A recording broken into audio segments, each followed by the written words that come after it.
नमस्कार दोस्तों, क्या आप ऐसे व्यक्ति के बारे में जानते हैं जिनको बचपन में डिसलेक्सिया था। डिसलेक्सिया अर्थात जिसमें चीजों को समझने में और बोलने में कठिनाई होती है, किंतु आज वो एक हॉलीवुड का सुपरस्टार है। जी हाँ दोस्तों, मैं हूँ राम शर्मा और मैं बात कर रहा हूँ टॉम क्रूज के बारे में। आज टॉम क्रूज किसी भी चीज की पहचान के मोहताज नहीं है।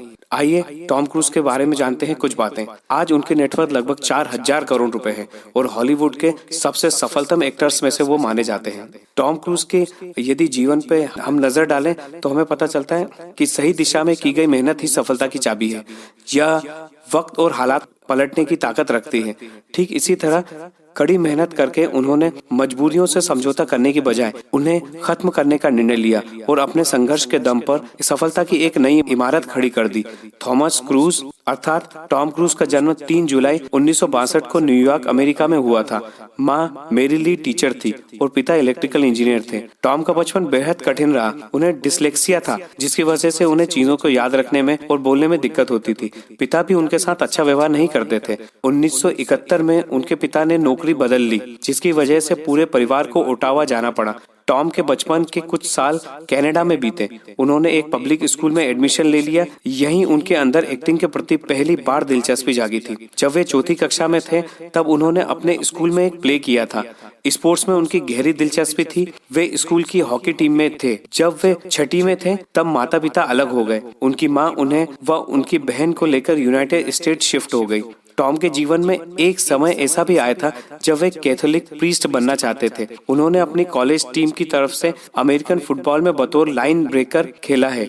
एक दिन जब वे गेम से पहले बियर पीते हुए पकड़े गए थे तो उन्हें टीम से बाहर निकाल दिया गया था। काफी संघर्ष के बाद उन्होंने एक्टिंग में अपना हाथ आजमाने के बारे में सोचा।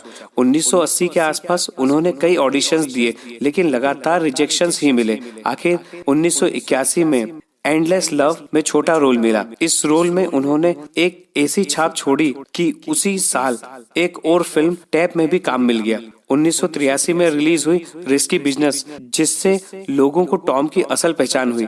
यह रोमांटिक कॉमेडी फिल्म खूब सफल रही। इसे टॉम के जीवन का टर्निंग पॉइंट कहा जा सकता है।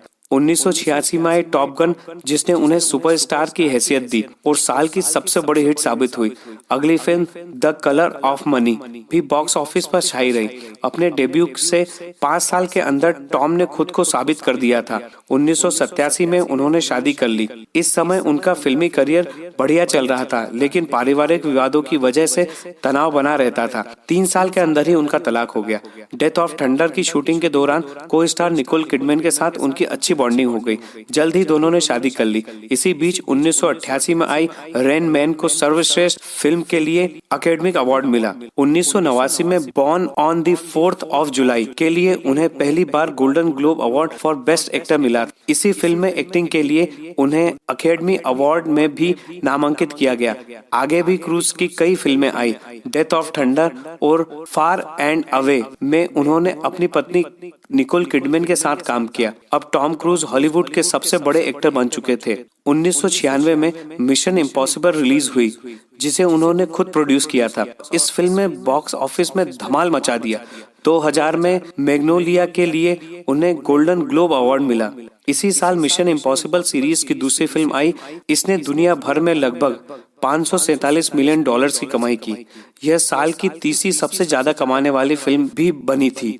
टॉम क्रूज की आखिरी रिलीज मिशन इम्पॉसिबल सीरीज की फॉलआउट थी, जो 2018 में रिलीज हुई थी। उसके बाद भी उन्होंने कई फिल्मों में कार्य किए हैं और टॉम क्रूज की पूरे जीवन को देखने के बाद हमें उनके जीवन से कुछ सीख मिलती है दोस्तों। वो सीख मैं आपको बताता हूँ। पहली सीख है अपने काम के प्रति हमेशा प्रतिबद्ध रहना चाहिए। दूसरी सीख, सुधार के लिए गुंजाइश हमेशा बनी रहती है।